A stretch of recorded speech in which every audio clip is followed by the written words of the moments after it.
Katie, welcome to Sanctuary. Oh, thank you so much for having me. First of all, for those who are listening and watching who don't know what bipolar is exactly, can you explain it to us? Yeah, so the type that I have, bipolar type 1, you have to have had a manic episode that usually lasts for 7 days or more and may or may not have a depressive episode. And your mania may be severe enough to warrant hospital care. So mania is elevated mood, racing thoughts, lack of sleep or need for sleep, things like insomnia. But you might also experience panic attacks and anxiety. In a nutshell, it's the highs and the lows. Sure. But it does impact other areas of your life. Yeah. Appetite changes. It's a whole body thing. Yeah, it affects your ability to function, right? Yes, yeah. And when did this sort of challenge of this first become apparent in your life? In hindsight, I probably have been living with bipolar for the last 25 years. Okay. But I wasn't formally diagnosed until 9 years ago. Oh, wow. And normally it takes an average of 9.5 years to get a formal diagnosis of bipolar. Yeah. That's the average since the first episode. So you can imagine that's a lot of years of unknowns and kind of what's going on. Yeah, and was it a relief to sort Yes. of get a diagnosis and a handle on, okay, this is what's happening for me. These are my challenges. Yeah, it definitely was a pivotal moment to have that diagnosis and finally kind of let go the feelings of shame of some of the behaviours and actions that I did when I was unwell. Yeah. So finally to have a name for it was really, a relief. Yeah. And so that's what happened 9 years ago that caused the diagnosis? So it was postpartum. Okay. We just had our first daughter and I was expecting to go into a deep, dark depression, but instead I went the other way. Okay. And I was manic and or tipped into psychosis. Yeah. And that's when I was hospitalised. But it was around about that time I also got the diagnosis. Yeah. Now, something that you and I just talked about off air, when I had my son 21 years ago, I went through something very similar. And I can remember, and then they diagnosed it as postnatal psychosis. And like you say, it was the highs and the lows. I can just remember this feeling of just like absolute, like it was like, for me, it was like being on a roller coaster. I felt really high and elevated and I've got quite a creative personality anyway. And then next minute, dropping right down. And it was just absolutely frightening. Like I was just like, what the heck is happening with me? Because it was all felt like inside. Yeah. And you were like, you're just sitting there and people think you're fine. And I'm like, I'm so not fine. Yes. And yeah, the lack of sleep, the racing thoughts, losing touch with reality. And I remember saying, to my husband at the time, I don't think I'm sleeping. And he goes, oh, no, I think you are. You probably are. You're getting some rest, but I don't think I was. Yeah. And it was pretty awful. Yeah. I got on some meds and within a year I was off my medication but I've become a different person since then. Yeah. I mean, I am very self-aware as a result. Like people always say things to me like, oh, you're so good because I exercise regularly and I like to get good sleep and I don't like my social calendar being too busy and just all the things. But it's always just an awareness of like, yeah, I've been somewhere pretty dark and I want to take care of myself and look after myself. Yeah. So You don't want to go back to that place if you can help it. No, I feel like for me I've been through some challenges in my life, but I feel that is the hardest thing I've ever been through. Yes.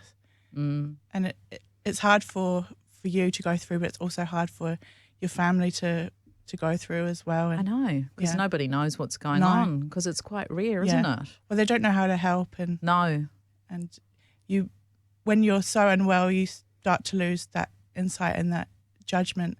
So you're kind of relying on other people to... Yeah. You lose touch with yourself, don't you? Yeah. Because I can remember going to the doctor a lot. In fact, I went to my doctor once a week at one point and she was so awesome.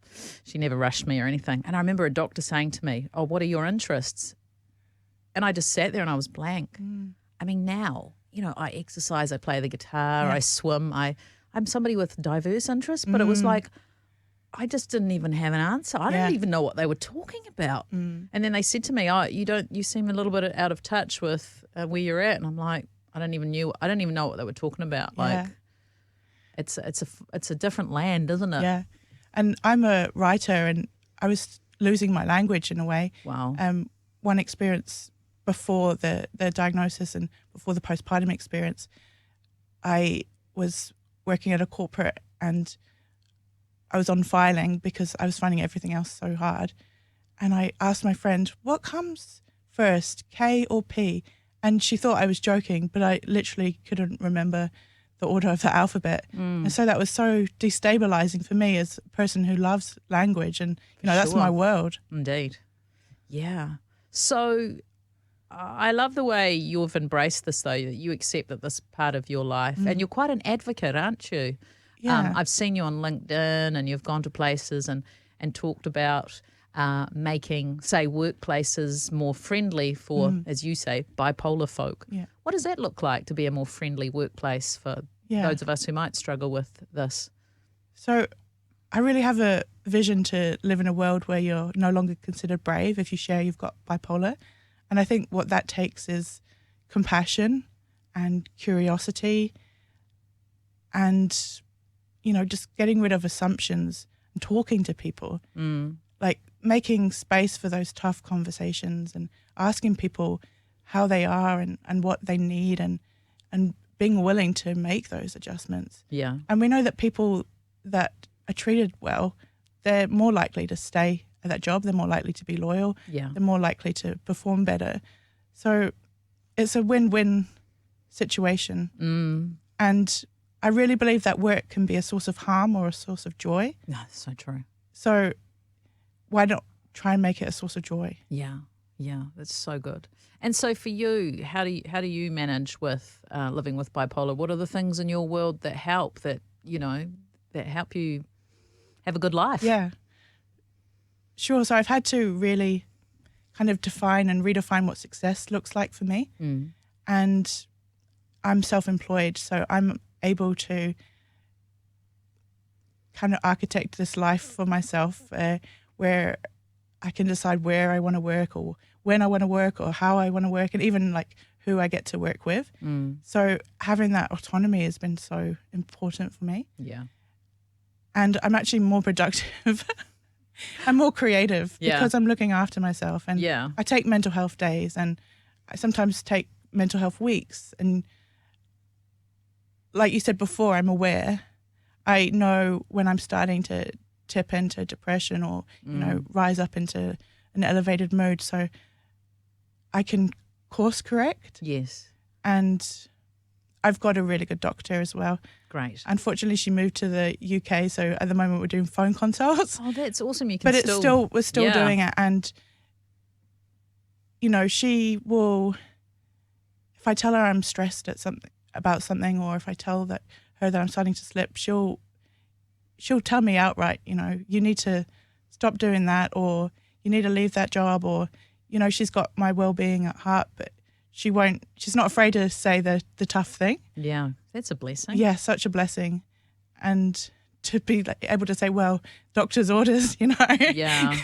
you're not feeling guilty for, making that call because your doctor's told you that that's the safest thing for you to do. Yeah. So it's always about my safety, really. Will this decision keep me safe or will it be unsafe? So, Yeah. yeah.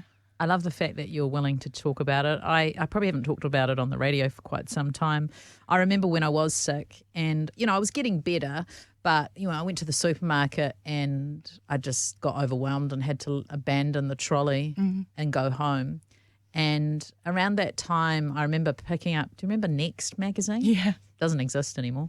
But there was a woman there and she was talking about driving her car through Ponsonby and she had this panic attack and she just had to abandon ship, and that was kind of what happened to me. And I read her story in Next and I remember thinking, oh, wow, when I get better, that's what I'm going to do. I'm going to write my story And I did. I had it published there. Yeah. By then, I Oh, think my amazing. son was about 5. You know, they came around the house, they do your makeup and all that carry on. And even now, even years later, somewhere in a doctor's room, someone will pick up an old Next magazine and read the story. And I think that's what helps, right? You Yes. see other people and you go, oh, Yeah. okay, they've been through this, Yeah. or they live with this, but they've negotiated with themselves. They know how to sort of make this pathway. I can actually Yeah. have a good life. And it was Sir John Kerwin's the ads on depression Oh, that yeah. first kind of encouraged me to go and seek help. So representation and have those stories is so important. Yeah. And yeah, reaching out for help as a result of that. Yeah. Hey, so just in closing, I know that you've got a book that you've written. What's the name of the book there? So it's called 30 Things I'd Like You to Know About Bipolar. That's cool. And it's quite an easy little read, isn't Yeah. it? Yeah. I deliberately designed it because I wanted something that was concise and also really easy on the eye and beautiful. Yes. Like it's the book I wish I had when I was first diagnosed. Love You that. don't want something heavy. You don't want something that's hard to look at and scientific and medically and scary, you know? Exactly. So it's from my lived experience. It's 30 sections. Most of them are only a page long, so you can flick to the part that feels relevant. But I've written it for people who live with bipolar, but also for those that love, lead and look after us. So family members, doctors, I hope therapists and doctors pick it up as well. Yeah. Yeah. Fellow pastors and Yes, pastors, friends of and, course, yeah. you know, fellow friends. Yeah. So what's the name of your website? That's where you can get it from, right? So my website is businessinthebath.co.nz. Such a good name. businessinthebath.co.nz. Katie Rickson, thank you so much for coming on the program today. Thank you, Lizzie.